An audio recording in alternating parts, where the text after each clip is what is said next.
Hello everyone, नमस्ते सबैजनालाई। मेरो च्यानलमा हजुरहरूलाई फेरि पनि स्वागत छ। हजुरहरूलाई है हिजो जस्तै आज पनि केही लिएर म फेरि पनि उपस्थित भइसकेको छु है।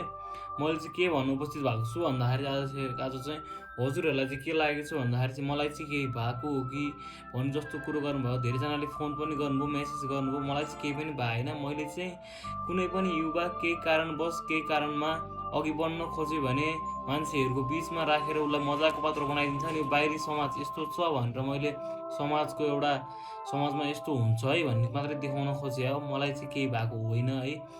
मैले चाहिँ यस्तो हुन्छ त केही युवाहरू केही गर्न थाल्यो भने, केही कारणवश केहीमा काम गर्न थाल्यो भने चाहिँ मान्छेहरूले हेप्ने, जिस्काउने, मजाक उडाइदिने उसको गर्छन्। त्यही भन्दै आजको भिडियोमा चाहिँ म यति नै भन्छु। हस्त धन्यवाद। र मेरो भिडियो लास्टसम्म हेर्नु भएको छ भने मेरो फेसबुक पेजमा फलो गर्न सक्नुहुन्छ र लाइक सेयर गरिदिनु होला सबैजनाले। यस्तै भिडियो लिएर म फेरि पनि उपस्थित हुन्छु। बाई बाई गाइज, आजलाई यति नै, धन्यवाद।